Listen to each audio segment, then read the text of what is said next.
Books of alchemy are infamous for their highly stylized, often purposely enigmatic style, the profusion of code-like symbols for substances and the processes they undergo, the so-called decknamen, and the highly complex allegorical symbolism that fill their pages. Thus, alchemical literature can often feel as much like decoding a puzzle than even reading a highly technical modern textbook.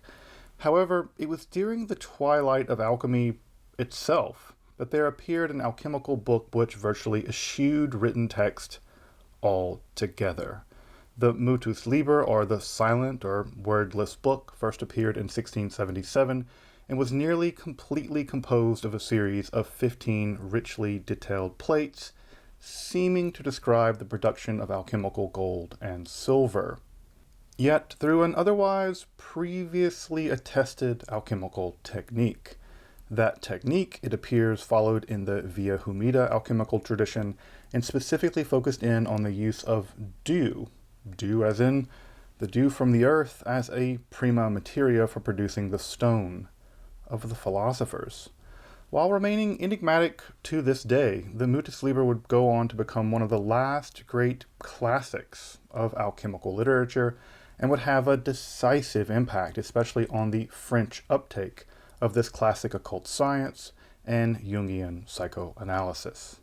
If you're interested in magic, hermetic philosophy, alchemy, Kabbalah, or the history of the occult, make sure to subscribe here to Esoterica and check out my other content on topics in esotericism, including curated playlists. Also, if you want to support my work of providing accessible, scholarly, and free content here on topics in esotericism here on YouTube for free, I hope you consider supporting my work on my Patreon, perhaps with a one-time donation with the super thanks option down below, or you can actually buy a shirt from our merch store. But now, let's turn to the Mutus Liber, the Silent Book, an alchemical volume that, despite its very title, is still producing dozens of commentaries, including this episode, down to this very day. I'm Dr. Justin Sledge, and welcome to Esoterica, where we explore the arcane in history, philosophy, and religion.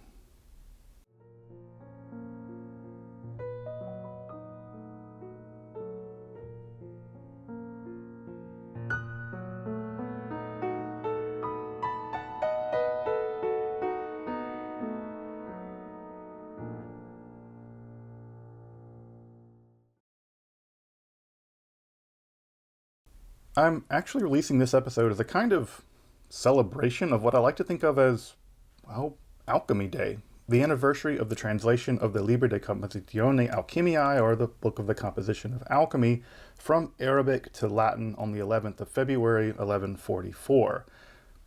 My birthday is also February 10th, the day this episode goes public, and the study of alchemy was actually what got me into studying Western esotericism more generally. But enjoy February the 11th as Alchemy Day by perhaps taking a look at some of my alchemy playlist on the channel, including an episode on that very first translated text, the Liber de Compositione Alchemiae, or the Book of the Composition of Alchemy. But today, we're celebrating the history, theory, and practice of alchemy by turning to the Mutus Liber, or the Silent Book, first published in 1677, by Pierre Savaret in La Rochelle at the behest of Jacob Salot, whose royal copyright of the text was appended to an early edition of the book and claims that the work was a book of high hermetic chemistry that had fallen into his hands. I wish some books of high hermetic chemistry would just fall into my hands. No doubt that copyright reflects the very high initial investment by the printer to render the very complex plates that comprise the volume itself. The work itself, as we'll see, only names its author as Altus, the elevated, the profound, perhaps the elder one. And aside from these hints, the authorship of the text remains mostly inconclusive, probably having been produced by French Paracelsian physicians or iatrochemists around that time. Aside from less than a single paragraph of text, the volume contains a series of 15 very complex plates detailing an alchemical procedure for the production of alchemical silver and gold using dew as the prima materia. However, in his introduction to his edition and commentary, McLean, one of the foremost authorities in alchemy, notes that the 1677 edition contains actually only 13 plates. However, I have to say that every copy of the 1677 edition that I've looked over, including the one owned by no less than Carl Jung, along with the famed bibliography of alchemy of Duveen, all list or have a total of 15 plates, even in the 1677 edition. Now, this is a bit confusing to me, and I'm quicker to admit that I've made some error than a true authority on the matter, so it's a bit perplexing to me. Regardless, the original 1677 edition didn't receive a very large print run and thus quickly became very rare and very sought after. It remains both of those things today.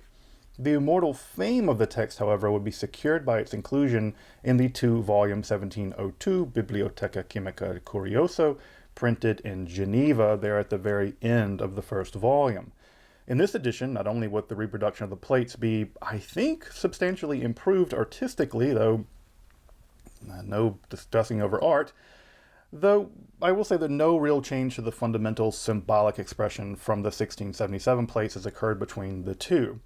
Following the 1702 edition, and another really rare edition printed sometime in the 18th century, apparently again with slightly different plates, the Mutus Liber became a mainstay in alchemical reprints, and, as we'll see, it continued to play a central role, if not the central role, in the place of alchemy in French occultism.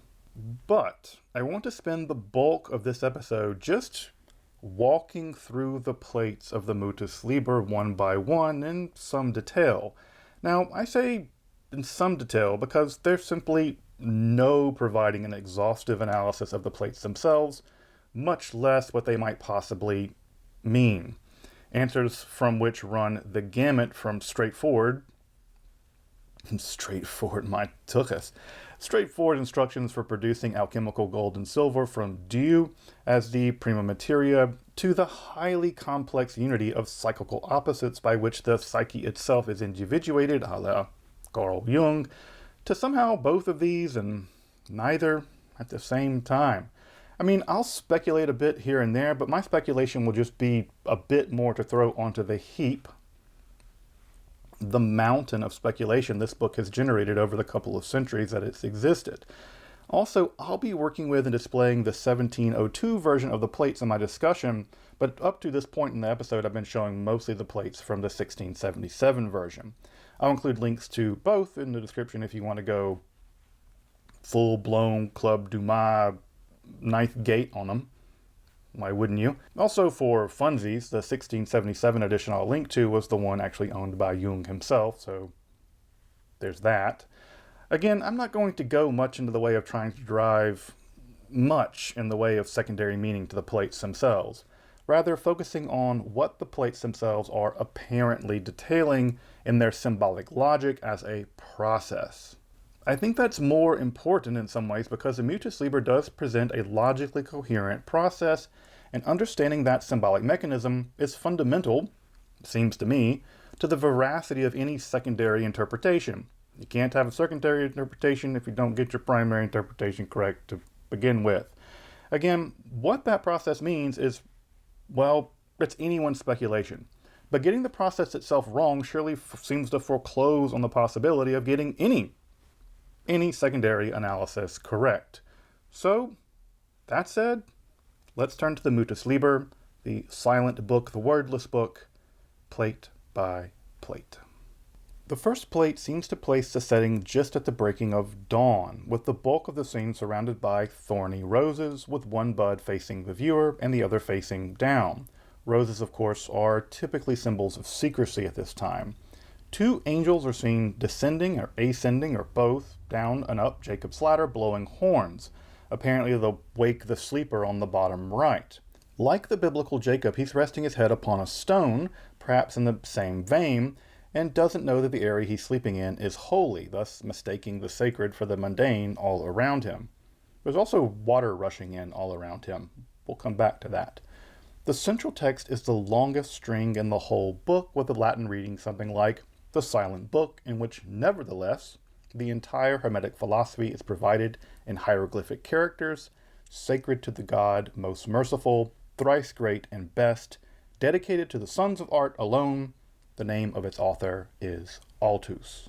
Now, that's a rather bold claim on the part of the text, and it's also a nice little wordplay there on God being thrice great, seemingly a reference to both the Christian Trinity, but also, of course, through the thrice greatness of the patron sage of alchemy, the thrice great sage Hermes Trismegistus. Just beneath and to the left of the title run is a kind of maybe a little Kabbalistic warm-up puzzle just to get you in the mood to decode some alchemy. The string of numbers and letters there seem odd at first, but when read backwards, or perhaps in the direction of Hebrew, it's clear they're references to the Bible. That is to say, Genesis 28:11 and 12, Genesis 27:39, Deuteronomy 33:18 and 28. The first is, appropriately, a reference to Jacob's ladder, thus setting up the Mutus Liber as a kind of divine revelation, again, awakening us from our slumber. The other references, as also appropriate as we'll see, are references to the Tal HaShemayim, the dew of the heaven, and that reference there to the tribes of Zebulun and Issachar might also be because of the verse that follows the one listed here by the Mutus Liber. For they draw from the riches of the sea in the hidden hoards of the sand. Again, imagery about sort of extracting some kind of treasure from nature itself. It's imagery that populates the silent book. It's also worth noting here that these verses represent some of the only biblical or Christian imagery more generally. The rest, of course, of this text is populated with classical Greco-Roman symbolism, an interesting contrast between the two, but not really at all unusual since the late 15th and especially the 16th century in alchemical literature. Plate 2 is divided into two altitudes, perhaps reflecting the good old Hermetic principle, as above, so below, the relationship, of course, of the macrocosm and the microcosm. In the top altitude, two angels are standing upon an ocean holding aloft the Hermetic egg containing Poseidon and Neptune, flanked by gold and silver, respectively. One of his feet rests upon a watery dolphin, and the one is elevated into the air. The water imagery here, perhaps mercurial in its symbolism, but also probably and perhaps representing the via humida in the book in general, the way of wetness in alchemical theory. In the lower altitude, flanked by heavy drapes in a windowless room, the alchemists kneel before the transformatory furnace, or the Athenor, in prayer. His alchemical companion, the famed Soror Mystica, seems a bit more animated. She's actually reaching up to touch the foot of the angel on the right, perhaps in a kind of prophetic or sibylline ecstasy. The furnace itself is divided into three sections. The lower flame, here a mere lamp, perhaps preheating the vessels in general, above which sits the funnel, another watery symbol. Then the terrestrial hermetic vessel, mirror the celestial vessel, itself divided into two altitudes. And the top of the castle-like Athenor features three flues. Again, nothing's accidental in this imagery.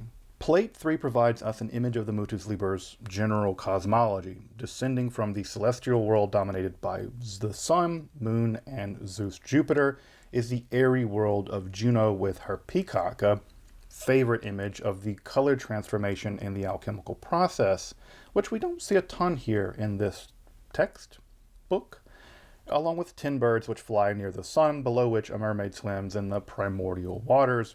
Again, perhaps the mercurial materia prima. In the next circle is the terrestrial world, flanked by bull and ram, the astrological importance of which will become a bit more clear in a moment. But again, we find here celestial symbols upon the earth and vice versa. Recall that alchemy is sometimes referred to astrologia inferior, that is to say, lower astrology. Church and castle also flank each other, further representations of transformatory earthly power. A similar motif can also be found on the frontispiece of Hobbes's famous book, Leviathan.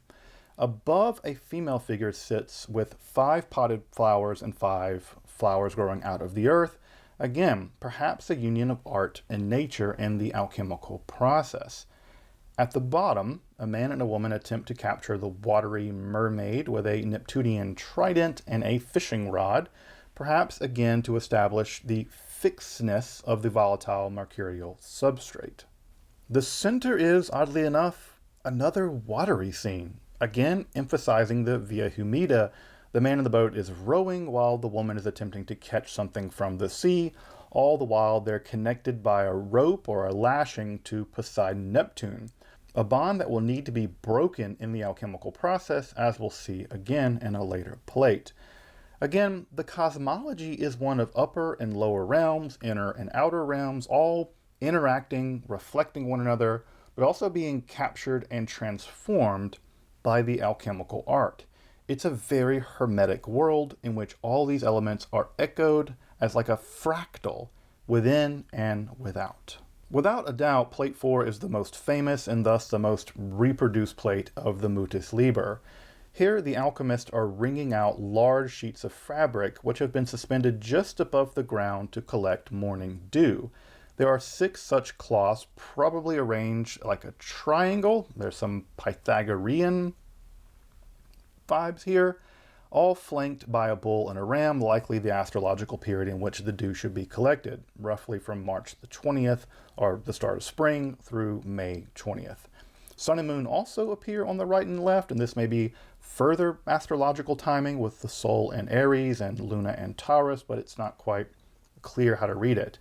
But the center is dominated by the celestial radiation, the stellar rays pouring down upon the earth, infusing one side of those cloths with those stellar rays, a la Alkindi, or pseudo-Alkindi as it might turn out, while the underside of the cloths are absorbing the terrestrial dew.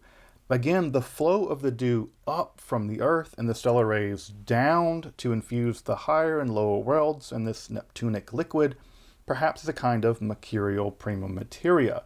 We have both being reflected here. Further, the dew of May is linked with Mercury in contemporary text and digested for 2 weeks in the heat of horse dung, then distilled, and it's actually said to have the power to reduce metals to their primal states. Again, this is a simple image, but one rich in hermetic symbolism, if not a minority position in the alchemical literature for the production of the materia prima. Plate 5 takes us back into the alchemical lab. Note now windows and columns are now present in at least this part or this area of the alchemical laboratory. The windows being the connection between inside and outside, and the columns perhaps connecting the higher and lower worlds. Now, as a kind of alchemical strip cartoon, the companions pour the collected dew into an alembic, which is subjected to a rather intense fire. Again, the intensity of a fire is always of concern in alchemical practice. That liquid is then driven off and collected by the man while the woman spoons out the residue with a spoon into a flask marked by what looks a bit like cloud signs. This vessel is then given over to lunar Saturn, standing upon a clod of earth, holding the child that he will, of course, devour. This terrestrial-dominated compound is perhaps alchemical salt as conceived in the Paracelsian tradition, but not clear. It's going to be reintroduced, however, near the end of the total alchemical process, so it's not going to be abandoned. They're going to combine all of this at the end. The bottom altitude shows the male alchemist pouring the dew distillate into a complex reflux still as the soror mystica effect says and loots all the still heads, all 4 of the still heads. The roaring fires probably heating a very elaborate water bath or bain-marie, again developed thousands of years earlier by the Alexandrian alchemist Maria the Jewess. So, a lot of alchemical tradition in this text. This process of circulation will probably continue for 40 days, the famed alchemical month, as noted by the number just below the apparatus. Plate 6 has the alchemical companions retrieving the results of the 40-day circulation process before placing it into another alembic for distillation. Within that alembic, a flower appears, probably a specific change in the color, although these plates aren't colored, and when they are colored, the colors don't seem to have alchemical significance, before the distillate is collected and the residue of this process is again gathered by the soror mystica. This residue, marked by the flower sign, is put into a round bottom flask, which is in turn given over to solar Apollo. This solar residue is perhaps the Paracelsian sulfur or the active principle. Meanwhile, the residue captured in the cloud flask is being shown as evaporated and pulverized in the first scene of plate 7. After being reduced to powder, it's then washed with the previous distillate, apparently gathered on plate 6, which is then itself heated to dry and then collected by the Soror Mystica in a vessel marked by star shapes. Note that in the first step, the Soror Mystica is holding the funnel first found in the transmutation furnace, the Athanor, possibly indicating that it might need to be filtered somehow, or that then there's some watery process that we're not seeing. The bottommost series on plate 7 details the entire hitherto alchemical process, though in allegorical form, because alchemy. Saturn is subjected to purification by fire, washed with purified distillate before the pure starry extract is presented over to divine Luna. Note that the cord between himself and the final essence is being cut. That's the very cord we saw back at the center of plate 3, the cosmological plate. Plates 2 and 4 through 7, not counting the cosmological plate, seem to represent a distinct process, with plate 8 starting a further one. Or plate 8 capitulates symbolically the previous ones. Not clear. But here on plate 8, similar to plate 2, we find the angels now suspended well above the water, high into the air and flanked by 2 sets of 5 birds. The left bearing the symbol for sulfur and the other the star symbol, perhaps the result of the previous process. Now, Hermes is within the hermetic egg, standing atop the earth of gold and silver, bearing a somewhat unusual 10-snake caduceus. The snakes extending from it laterally rather than wrapped around it, as is more normal. Down in the terrestrial world, however, the alchemical companions are in the same postures, though the Soror Mystica's hand doesn't quite reach all the way to the upper world any longer. However, the heavy drapes have now been pulled back, revealing 2 windows, and they are now flanked by columns. The window and the columns probably functioning here as alchemical symbols themselves. The same Athanor, or furnace of transmutation, is present, though no flame of any kind is lit beneath it. We are then taken back to the fields in plate 9, probably a whole year later, while the first essences digest in the furnace of transmutation, probably being heated by the own stellar rays that they captured in the very beginning of the process. But now, 6 large vats, arranged again in a triangular order, flanked by the bull and the ram. Sun and moon are also present, again while all the astral rays stream down. But here, rather than the cloths absorbing the dew rising up from the earth, these vats seem to be for capturing precipitation falling to the earth from above. Again, a classic hermetic balancing act of the terrestrial and stellar realms, all infused with astral celestial power. The collected contents of these are then gathered over and given to Hermes. Back in the alchemical lab, the star and flower essences are measured to equal parts, combined into 1 flask, before the mercurial waters just collected are then added and combined with them. With these 3 elements combined into the alchemical egg, again, the 3 elements speaks to the underlying Paracelsian roots of this alchemical theory at work in the Mutus Liber. The neck of the glass egg is sealed with a blowtorch.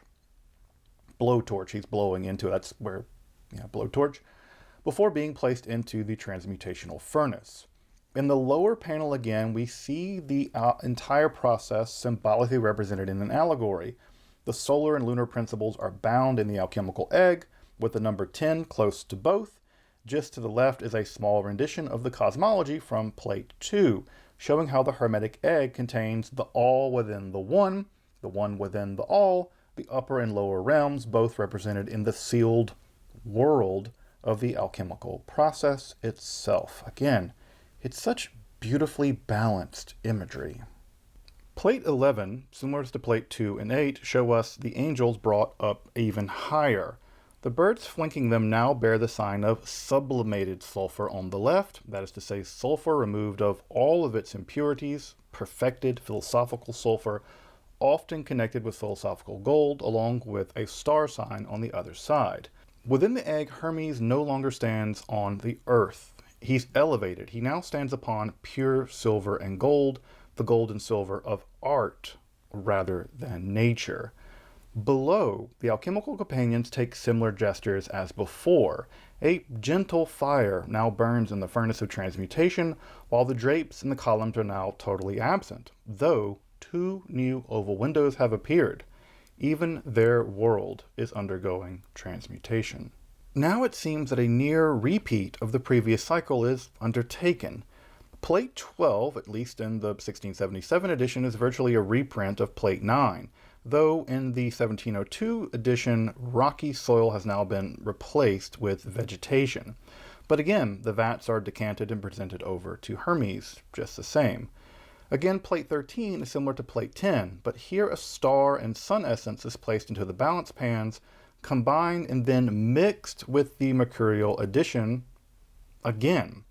Another hermetic egg apparently is again sealed with the blowtorch and placed into the Athanor, the furnace of transmutation. The allegory below is again similar to Plate 10, though the cosmological globe is larger and the single 10 beside the figures now shows orders of magnitude from 10.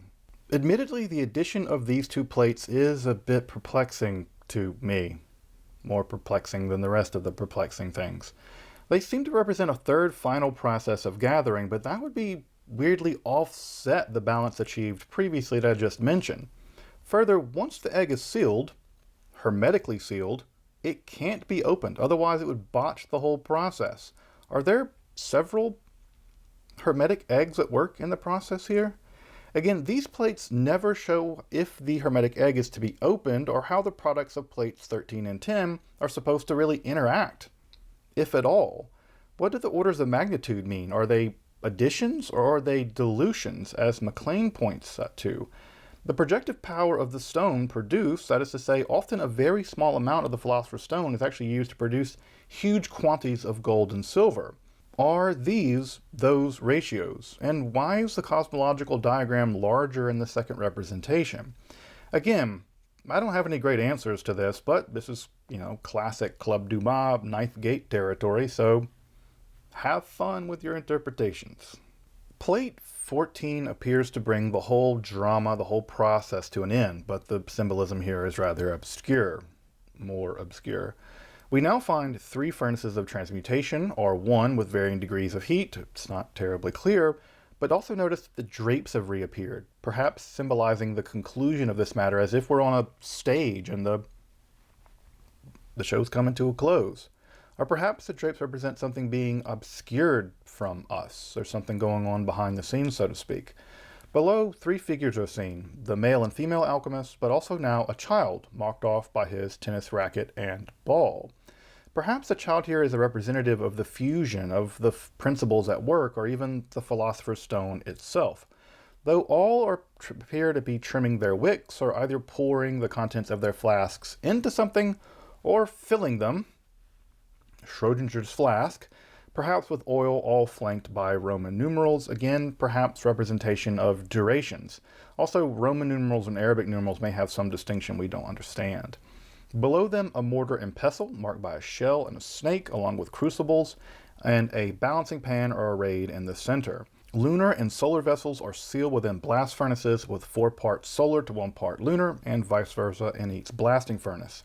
It's likely, given other alchemical texts, that this would have been the moment where a small amount of philosophical gold and silver are actually added as seeds in the process of multiplication and projection, but it's anyone's guess. I'm thinking that's what the mortar and pestle is there for. These are then perhaps combined in the balance pans below, gathered together in the center vessel, denoted by the sign of the philosopher's Mercury, the great stone that is not a stone, the stone of transmutation. But the alchemic companions are not of much help to us here. They gesture above, their lips are sealed, and they urge us only to pray, read, read again, labor, and discover. While prayer comes first, it's noticed that it's bested by a 4-to-1 ratio of reading, so Godspeed and good luck. The final 15th plate brings us back full circle. The sun now sits at midday, the angels laying a wreath upon the Zeus figure as he sails into the air. He holds the previous spiny roses. With them now a floral border has replaced the outer side border of the first plate.